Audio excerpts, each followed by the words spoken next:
That's how the storm looks, or looked graphically. This is how it looked in person. If you were on one of the top floors of Baptist Health, this is what you saw today. And you saw as that funnel was developing and moving quickly. We saw it move starting from about West Little Rock to North Little Rock, then to the Jacksonville, Sherwood area, all within a matter of minutes, and just completely devastating parts of our region. And you can see it in West Little Rock there. From UAMS, they also got video they shared with us, this on a broader scale, and you can see how rain-wrapped that storm was. Yeah, just moving pretty quickly, and everyone sending their videos and pictures into THV11, and we want to take a look from a higher level from our drone footage. This sent to us by Zane Harris, and you can see just the scope of the damage that we saw out here today. You can see trees that are toppled over. You can see the damage of some roofs there that were damaged by the tornado that we saw. Just completely devastating to look at it from our drone view. And one of the starting points that Tom pointed to recently was West Little Rock Roller Funeral Home, which is off Chenal, and this is what they got today. They were right there, well, not at the very beginning, but the storm had just touched down when it hit Roller Funeral Home in the area around there. And as always, with every scene, we see fallen trees and trees that did a lot of the damage today. And fallen trees also means down power lines, which means a lot of power outages in our area. Let's take a look at the numbers as they stand right now here in Arkansas. That number continuing to go down. It looks like 68,000 people still without power tonight. When we first took a look at that number was at around 90,000, so that number has gone down significantly. Pulaski County, where a lot of those outages are tonight, but again, those numbers are going down, and we will continue to keep you updated as we learn more about who is experiencing some of these outages. So. At about 8:40 this evening, we had a press conference with Mayor Scott and with Governor Sanders, and they got together to give us an update on what they had seen and what is being done. Frederick Price has that story. Yeah, Craig and Faith, good evening to you. Really, it has just been a devastating day for the people all across Arkansas. We tried to bring you those live pictures as quickly as we could. We tried to get you that information as quickly as we could earlier, and you all saw it firsthand, just the catastrophic damage that was caused because of these storms. As you mentioned, the governor and the mayor of Little Rock provided an update around 8:40 here inside of the Little Rock Police Headquarters, and the governor saying that he requested a state of an emergency from, or I should say, the Little Rock mayor requested a state of an emergency from Governor Sanders. She accepted that, and she also reached out to FEMA. Trying to get federal assistance. She requested that. Now, she also said that about 100 National Guardsmen are on the ground across Arkansas just assisting those people. And if you are in an area where you need to get emergency services, of course, you'll want to call 911. But if you do not need those emergency services, the governor's saying you need to contact your local county emergency management leaders. Now, Arkansas State Police say crews are in concentrated areas, Little Rock, North Little Rock, and Cross County and Wynne. That area was hard hit. We learned that 2 people died in Wynne as a result of these tornadoes. And Little Rock Police also provided an update on their response. I mean, overturned vehicles, downed trees, ruptured gas lines, homes were damaged. Some of those images that you all saw right here on THV11 throughout the afternoon and evening. The Little Rock Fire Department also says that one of their fire stations, Fire Station 9 on North Shackleford Road, was damaged, but that did not stop them from providing those emergency services as well. Now, Little Rock Fire Department also partnering with the Little Rock Police Department, going door to door for rescues. And at this time, there is not a confirmed number of those who are hurt in the area. We do know that about 2,100 or so people were in the path of that storm here in central Arkansas, but Mayor Scott saying that nearly 30 people were taken to hospitals in central Arkansas. Mayor Scott had some thoughts that he expressed during the news conference. Take a look at that. It grazed the heart to see many of our residents who are now been displaced across the city as a result of these tornadoes. We want to assure the public that your first responders are going above and beyond to ensure public safety, health, and welfare. Now, of course, those who are displaced because of this storm can go to Hall High School, but one thing that Little Rock Police reiterated, they will not be tolerating any looting. The sun has gone down and they are not letting people in certain areas that have been impacted by this storm until they deem it safe. Now, we're going to have another update, hopefully mid-morning. That is when Little Rock officials told us that they'll hold another news conference kind of updating on their response and more information on their assessment. But right now, it's really just a cleanup process for those families and communities impacted, and we're going to have the latest information on thv11.com as well as on our airwaves. I'll send things back to you. Too, we want to point out with that press conference is that fire departments from Conway, from Maumelle, and Bryant are joining the Little Rock Fire Department in relief efforts, and state troopers and guardsmen have been added, and a mobile health unit has been sent to Wynne. So that kind of indicates how tough things have been for the people in Wynne. Yeah, Frederick Price, only one of our reporters involved in our team coverage tonight. We want to go now to Jalissa Garza, who is in Jacksonville. Jalissa, what can you tell us tonight? Well, Faith, Craig, we are here outside of the Jacksonville Police Department, where pretty much every single first responder is out taking a second look, making sure that everyone is okay. This is where they've set up their headquarters, bringing in food, working throughout the night to make sure that everyone is taken care of, checking roads. But things are quiet out here, but I want to go ahead and take some video of the damage we saw across the city earlier today. It was a sight to see, so much debris when you drove into Jacksonville, trees across the streets. We also saw a park, nothing left of Dupree Park. We saw slides on the other side of the road. We also saw a laundromat that was damaged, another business, and everyone walking around in awe. It's hard to believe, even April with the police department telling me this is just a lot to take in. They still haven't even processed it themselves, but they are asking tonight for people to stay home. There are a lot of roads closed. Later on tonight, we're going to give you another closer look at some of that damage to see what it looks like tonight as people are trying to get their items from their businesses. A lot of people in here bringing food and water to the first responders who are working throughout the night to make sure that this city is taken care of. We also know that Lowe's today made sure to give chainsaws to the fire department, and even neighbors just across Jacksonville helping the fire department clear the path, picking up the debris. It's really just a testament of what Arkansans are like and what this community is like. When things get difficult, neighbors help each other out, and that's what we've seen all day and into the night here in Jacksonville. Again, later on, we're going to give you a closer look at what that damage looks like tonight. For now, I'm going to go ahead and toss things back to you in the studio. Faith, a saw is a valuable thing to have. Yes, it is. A chainsaw is a valuable thing to have. Yeah, with all those trees that we saw, certainly think so. Well, every time we've gone to Ian Russell for a report in West Little Rock, for the last 3 times we've gone to him, we've heard a chainsaw. Let's see if we're hearing one tonight this late. Is it still going out there, Ian? Hey, Craig, it's not right now. It's things have quieted down a little bit. The LRPD is kind of blocked off the road, so really only the essential travelers, the first responders, people who live in this area can kind of get through here. But otherwise, it's quieted down for the night. And doesn't look like there's any power out here either. It's been pretty dark. Really, the only thing that I can see light-wise would be the lights from the LRPD cruisers that are sitting out here. But I want to take a second to talk about, we've seen these pictures and videos of damage from the storm all day, but sometimes it's hard to really see how big they are without seeing kind of a frame of reference. So I want to show you this tree next to me. This is the root structure of a tree that fell on a home here. We're on Green Mountain Drive and the intersection of 8th and Allen here. For reference, I'm 6'3". So to see how tall this is, I mean, you can just imagine how strong the storm was to have to rip this down and knock this over here. And again, the pictures and videos that people have been sending us, as we've been here all afternoon, a lot of people have been sharing those pictures and videos with me. So of course, thank you for doing that. But one person I talked to had a very unique perspective, Tony Garlington, who watched the entirety of that storm from his front porch.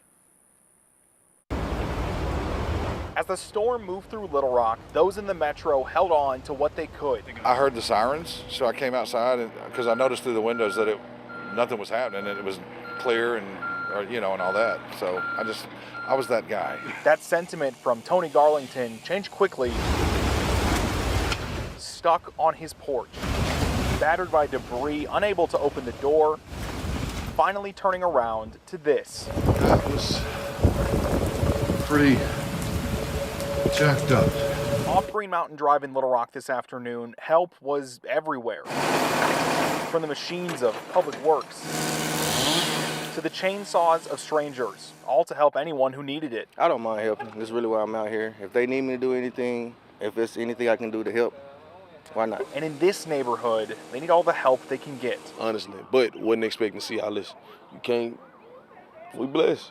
Miss us by here. I stay relieved right down there. So we blessed. Some, like Cartier Braggs, didn't see much damage. Others, like Garlington, saw too much. My mom and dad, one of my sons, and me, yeah. We all live right here, and we were all hit. Generations that are safe, homes that are not. Well, it's painful to see these homes destroyed. Garlington says they'll rebuild. He's just happy to see his family safe. We're gonna go stay in a hotel tonight and then try to figure out what to do. Never been in this situation. I've always seen it on TV, but it can happen to anybody, I guess.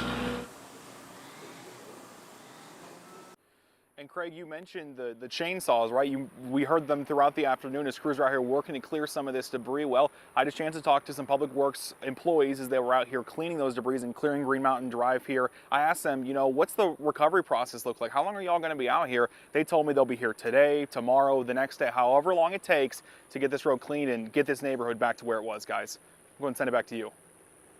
And that's the spirit. Oh, Ian, thank you. Ian Russell out in West Little Rock where he has been, and we have seen those scenes, and I don't think I would be that guy. Yeah. I'm not going to be that guy that sits on the front porch. I'll be in the Frady hole. Yeah, and a lot of families coming together just to pitch in where they can, but we still don't have an estimate on the injuries that we're looking at, fatalities. So to give us more clarity, we want to go now to Rolly Hoyt, who is at UAMS. Rolly, what can you tell us? Faith, Craig, good evening to you. Yeah, we've heard all of these damage reports from my colleagues here over the last few minutes. And think back to earlier this afternoon around 2 o'clock when we got those first images of that storm dropping down onto one of the most populated parts of this state. And to think that right now behind me at UAMS, there are just 3 people who are being cared for in the trauma unit for injuries sustained during that storm. Now, unfortunately, the 3 people did lose their lives earlier today because of the weather as it made its way through. 2 of them in the city of Wynne in eastern Arkansas, and 1 person who was killed in North Little Rock. But we say prayers for them, and our thoughts and prayers go out to those families. But considering the way this storm came down upon this city and then made a track across the river to where my colleagues have been, it's quite astounding to think of the people who are getting care tonight. And then when you couple that with some of the images that my photographer Zach and I saw as we made our way out toward Breckenridge and Rodney Parham, and it's even more astounding. We were out there right between I-430 and Breckenridge Plaza and could see roofs ripped off of the shopping center there. We saw a truck that was thrown from a parking lot. We saw another car, an SUV, that was toppled right at an intersection. Across the street, Rodney Parham, the Kroger there is not going to be open for a while. Significant damage there. And then beyond that shopping center, an apartment complex, Colony West apartment complex, numerous large trees falling down, yet remarkably only a couple of them landing on units. Still, many people forced out of their homes in a daze walking around the area. We saw that in a neighborhood behind all those malls and the gas stations there. But amid it all, people taking stock just hours after this storm had come through. We ended up catching up with the owner of a piano store in Breckenridge and in Breckenridge Plaza, and it was his truck that has been toppled over and had an organ inside it. We asked him what was it like to go through this earlier today. Well, we saw it coming, and then when we heard it, we took cover in the back of our store, and it was over very quickly. That thing about trains, I never really understood that, but that sound is very much that sound. And came out, and we were very fortunate. We lost the front window, and our ceilings dropped a little bit. but none of our pianos were significantly damaged, maybe a little bit of water on a few. So we were very blessed. Very blessed indeed. And so now the cleanup process begins. You've heard my colleagues mention that. It's going on here in the city, it's going on in the suburbs, it's going on in the farm towns that dot this great state of ours. Brooke Buckner has been tracking one of those communities. She has more for us now as well. Wow, 3 people in that hospital. That's a far cry from what we were hearing in the middle of the afternoon when there were these outlandish estimates as to how many people had been hurt. Yeah, we'll get to Brooke in a minute, but fortunately, we seem like we're blessed. It's unfortunate that those 3 people did pass away from the severe weather, but given what we saw today, it could have been a lot worse. So now we want to go to Sarah Horbakowitz, who is in North Little Rock. Sarah, what kind of damage are you seeing there?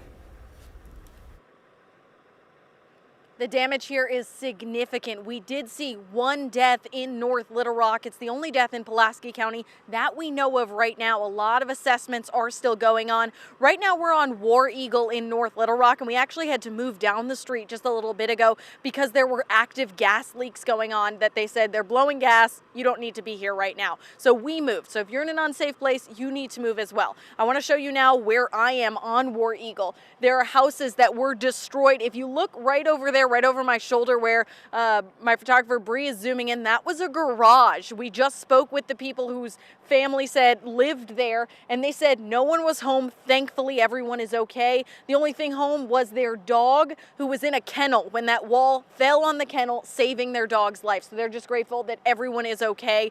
But we were here when people were running up to their houses for the first time coming home from work this afternoon, and it's just heartbreaking to see people not knowing what damage is in store. If just a few blocks away, some of the houses were completely fine. There's also a lot of tree damage down in front of complete yards over here. We showed you one before that blocked all of the streets here. The streets here are now cleared. We've been seeing crews coming in and out of here. There are crews down the street actively working on that gas situation, like I mentioned, but really keeping a close eye here. You want to stay home if you can. You want to stay safe. If you do need that additional aid, the North Little Rock Community Center is offering that aid. But one thing that North Little Rock Mayor Terry Hartwick wants everyone to prepare for in the area are power outages. He expects those to last for weeks. There's so many power outages just driving through North Little Rock. It's pretty dark. So again, you're going to want to be careful. And because of that situation, at stores, at restaurants, drive-throughs, all of the lines were out the door for the few places that did have power.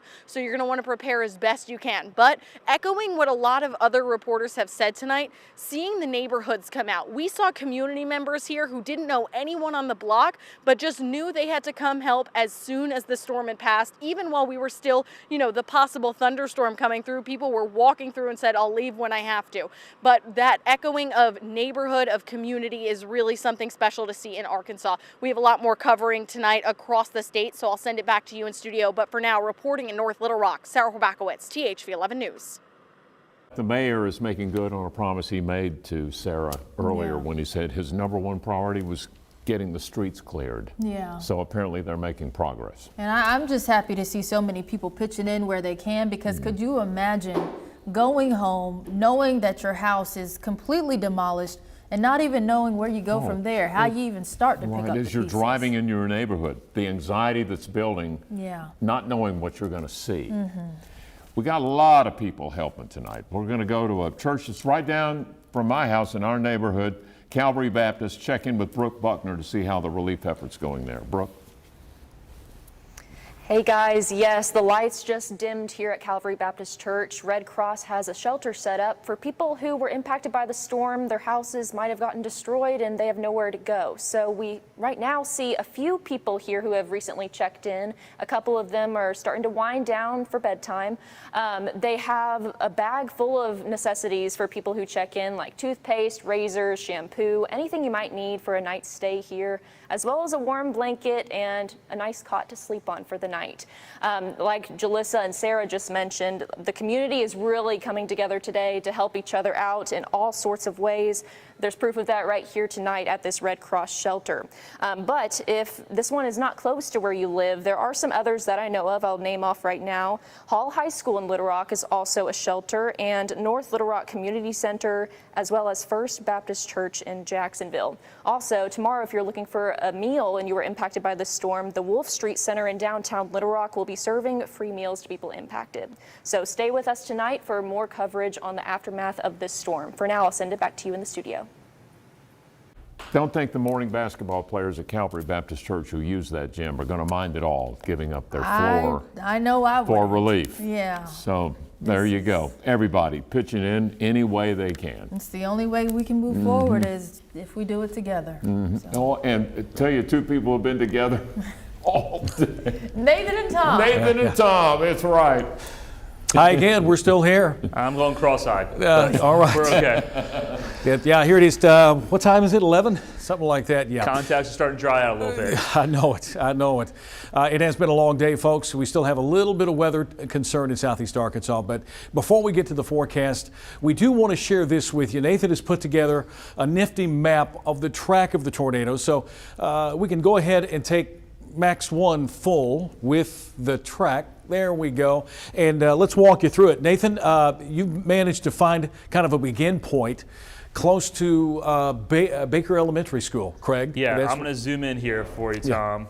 And this is just piecing together from what we've seen with the damage reports of all the pictures and then also all the THVLM reporters showing us the damage. We know Roller Funeral Home was certainly impacted, and that's right on Chenal Parkway, also along Chenal and Loyola Drive at Parkway Plain Drive or Parkway Place Drive. So that tornado developed across that area.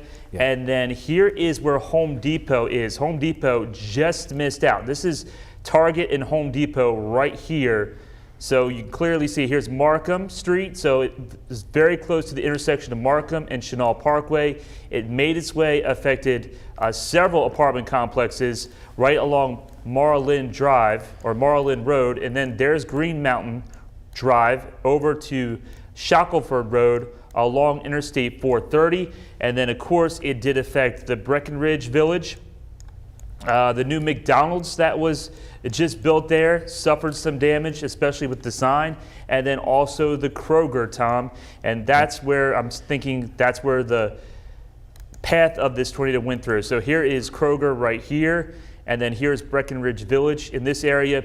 It made its way, looks like, I think Professor Bowl was okay.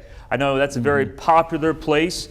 That's going to be down here, farther down to the south. So Professor Bowl is all right. Yeah, right around in there. Yeah, you'd asked that question earlier about the Professor Bowl, and more about this track. This went kind of close, awfully close to Reservoir, over Reservoir, and affected some folks there.